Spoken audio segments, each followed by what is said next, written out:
Municipality കച്ചറ വണ്ടിയാണ് ആ പോണിട്ടാ. ഞാൻ എല്ലാവരോടും ഒരു കാര്യം പറയണ്ട, 26/5/2025 ഒരു കാര്യം കൂടി പറയേണ്ടത്, ഈ ഭൂമിയിൽ വല്ലാതെ സ്വർഗം കണ്ട് ജീവിക്കണ്ട. നമ്മൾ സ്വർഗം കാണും, നമ്മളെ മക്കൾ അവസാനം നരകം കാണും. അപ്പോൾ അവരെ രക്ഷപ്പെടുത്താൻ ഒരുപാട് പാവങ്ങളുണ്ടാവും. കാരണം പാവങ്ങളാണ് ഓരോന്ന് പഠിക്കുന്നത്, ഭൂമിയിൽ നീന്തക്കം പഠിപ്പിക്കണതും ഓരോ കാര്യങ്ങളൊക്കെ അവരാണിത് ചെയ്യുന്നത്. കാരണം വെച്ചാൽ എന്താണ്, നമ്മളെപ്പോലത്തെ പണമുള്ളവർ ഒരു അപകടത്തിൽ പെടുമ്പോൾ നമ്മളപ്പോൾ പാവപ്പെട്ടവൻ വന്നിട്ടാണ് ഓരോ മനുഷ്യൻ്റെ ജീവൻ രക്ഷിക്കുക. അപ്പോൾ പാവപ്പെട്ടവന് എന്ത് ചെയ്യണം? എന്താ ഉണ്ണിയേട്ടനെ ഇളനീ കട നോക്കാണ്, അടഞ്ഞെടുക്കണേ മഴ കാരണം. ഞാൻ പിന്നെ കടയിലേക്ക് പോവുകയാണ്. ഉണ്ണിയേട്ടൻ നല്ലൊരു മനുഷ്യനാട്ടെ, എപ്പോഴും പറയുന്നുണ്ട് എന്തുണ്ടെങ്കിലും അവരെ റൂമിൽ എന്തെങ്കിലും ഉണ്ടാക്കിയാൽ എനിക്ക് കൊടുന്നു തരും. ഞാൻ എന്തെങ്കിലും ഉണ്ടാക്കിയാൽ ഞാൻ അങ്ങോട്ടും കൊടുന്നു കൊടുക്കും. മൂപ്പരായി പച്ചക്കറി മുക്കറി ഉണ്ടാക്കുക, മീൻകറി ഉണ്ടാക്കാൻ സമയം കിട്ടണില്ല. അപ്പോൾ ഞാൻ ഉണ്ടാക്കുമ്പോൾ അത് കൊടുന്നു കൊടുത്താൽ മൂപ്പരായിട്ട് സാമ്പാർ ഉണ്ടാക്കുമ്പോൾ എനിക്ക് തരും. അപ്പോൾ നമ്മളെന്താണ്, നമ്മളിവിടെ കണ്ടുമുട്ടണം ഓരോരുത്തരും നല്ല രീതിയിലൂടെ നടക്കുക, ആരും വേദനിപ്പിക്കരുത്. കുറച്ച് കാലം ജീവിക്കുള്ളൂ. എവിടെയാണ് നമുക്ക് ജീവിതം? നടന്നു പോണ സമയത്ത് എൻ്റെ ആത്മാവിനെ കടന്നു പിടിക്കുകയാണ്. ഇതാണ് എൻ്റെ ജീവിതം. എന്നിട്ട് ഞാൻ കുറേ സമ്പത്തും കോടികൾ ഉണ്ടാക്കിയിട്ട് ബാങ്കിൽ കൊണ്ട് സൂക്ഷിച്ച് വെക്കും എൻ്റെ മക്കൾക്ക്. ആകെ 2 മക്കളുണ്ടാവുള്ളൂ. എന്നാൽ ആ മക്കളാ പണത്തിൻ്റെ മീതെ പലതും ചെയ്തു കൂട്ടുകയാണ്. അത് മനസ്സിലാക്കണം. അപ്പം ഉണ്ടെങ്കിൽ കുറച്ച് പാവങ്ങളൊക്കെ ഒന്ന് സഹായിച്ചോളേ. എന്നിട്ട് പറിച്ചെടുത്ത് ഇങ്ങോട്ട് പോയേക്കാണ്. അവിടെയൊക്കെ ചോദ്യങ്ങൾ ഒന്നിൽ ഒരുപാട് അർത്ഥങ്ങളുണ്ട്. വഴിയിലൊരു മുള്ള് കെടുക്കുമ്പോൾ എടുത്തിടണമെന്ന് പറഞ്ഞിട്ടുണ്ട് നബി. അപ്പോൾ മുള്ള മാത്രം എടുത്തിട്ട് പോകരുത്, ആ മുള്ളാണ്ട് എടുത്തിട്ടോളൂ നിങ്ങൾ. അതിൻ്റെ കൂടെ ആണി കാണുമ്പോൾ എടുത്തടി. കാരണം ആണി എടുത്തിടണം. ഇന്നത്തെ കാലത്ത് മനുഷ്യർക്ക് പല അസുഖങ്ങൾ കടന്നു വരികയാണ്.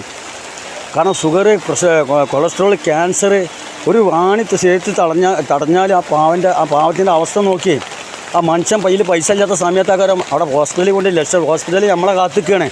നമ്മളെപ്പോലെ പാവപ്പെട്ടവൻ്റെ ആ റൂവിനെ കടന്നു പിടിക്കാൻ വേണ്ടിയിട്ട് ഹോസ്പിറ്റലിൽ ഓരോരുത്തർ അവരെ കുറ്റം വേണ്ടിയല്ല, അവർ അത്രയും ലക്ഷങ്ങളോളം മുടക്കിയിട്ടാണ് ഹോസ്പിറ്റലിൽ ഡോക്ടർമാരാവണത്. പക്ഷെ അവരൊന്നും അങ്ങനെ ചെയ്യൂല. ഡോക്ടർമാർക്കും അറിയാം പാവപ്പെട്ടവരാണ് ഈ കയറി വരുന്നത്, നമ്മളൊന്നും അവരെ വേദനിപ്പിക്കരുത്. നാളെ അവർക്കും അറിയാം നാളെ ഞാൻ ഈ ലോകത്തോട് വിട പറഞ്ഞ് പോകേണ്ടതാണ്. പക്ഷെ നമ്മൾ നല്ലപോലെ തെറ്റ് ചെയ്യാതെ ജീവിച്ചാൽ മതി. ഏത് സമയത്താണോ നമ്മളെ ആത്മാവിനെ കടന്നു എപ്പോഴും അറിയാം. ഒരു സെക്കൻഡ് നേരം കൊണ്ട് പോകണ പോക്കാം. എന്തായാലും ഞാൻ കൂടുതൽ പറഞ്ഞു കൊണ്ടുവന്നാൽ ഞങ്ങളമാതിരി പഠിപ്പും വിദ്യാഭ്യാസം ഒന്നുമില്ല, മദ്രസയിലും പോയിട്ടില്ല, സ്കൂളിലും പോയിട്ടില്ല. അള്ളാഹിൻ്റെ ഖുർആൻ പോലും ഞാൻ അടുത്ത് ഓതലില്ല. എനിക്ക് പേടിയാണ്. കാരണം അതിൻ്റെയൊക്കെ അർത്ഥം അറിയുമ്പോൾ തന്നെ ഉസ്താദ്മാർ പറഞ്ഞു തരുമ്പോൾ തന്നെ പള്ളിയിൽ ഭയപ്പെടുക. കാരണം അപ്പോൾ ആണിതൊക്കെ ഉണ്ടെങ്കിൽ നിങ്ങളാണ് വഴിയിൽ പോകുമ്പോൾ നിങ്ങൾ ജീൻസ് പാൻറ്റ് ഇട്ടിക്കണമെന്ന് പറഞ്ഞിട്ട് അത് എടുത്തിടാതിരിക്കണ്ട. അത് എടുത്തിട്ടാളി. നിങ്ങൾ വണ്ടി ഓടിച്ചുകൊണ്ടിരിക്കുന്ന സമയത്ത് നിങ്ങൾ എടുത്തിട്ടില്ലെങ്കിൽ കുഴപ്പമില്ല. കാരണം വാഹനം ഓടിക്കുക. അല്ലാതെ നിങ്ങൾ ബൈക്കുമ്പോൾ പോകുമ്പോൾ അത് നിർത്തിയിട്ടുമ്പോൾ ആണി കണ്ടാൽ മാറ്റിയാൽ വേറൊരുത്തൻ്റെ കാലുമ്പോൾ കൂടെ കയറില്ല, വേറൊരുത്തൻ്റെ ടയറുമ്പോൾ കൂടെ കയറുക. കാരണം ആ പാവം എത്രയോ പ്രയാസപ്പെട്ട് വേഗം വീട്ടിലേക്ക് എത്താനോ അല്ലെങ്കിൽ ഹോസ്പിറ്റൽ കേസോ എന്തെങ്കിലും പോവുക കാര്യം. അപ്പോൾ എൻ്റെ വണ്ടി ടെമ്പോതാ എത്ര കൊല്ലായിന്നറിയോ ഇതുവരെയൊക്കെ പടച്ചോൻ്റെ വേണ്ട എൻ്റെ അള്ളാൻ്റെ റസൂലിനെ സാക്ഷി നിർത്തിയാൽ പറഞ്ഞത്. ഒരു തവണയ്ക്ക് ആണി കയറി, അത് ഞാൻ വീഡിയോ വിട്ടു 4 കൊല്ലം. കാരണം ഞാൻ എപ്പോഴും വഴിയിൽ എന്ത് കണ്ടാലും എടുത്തുവിടും. ഇത്രയും പറഞ്ഞുകൊണ്ട് ഞാൻ ഇവിടെ നിർത്തുകയാണ്. ഞാൻ പറയാൻ നിന്ന് അങ്ങനെ പറഞ്ഞുകൊണ്ടിരിക്കുക. അതിൻ്റെ ഒരു സ്വഭാവമാണ്.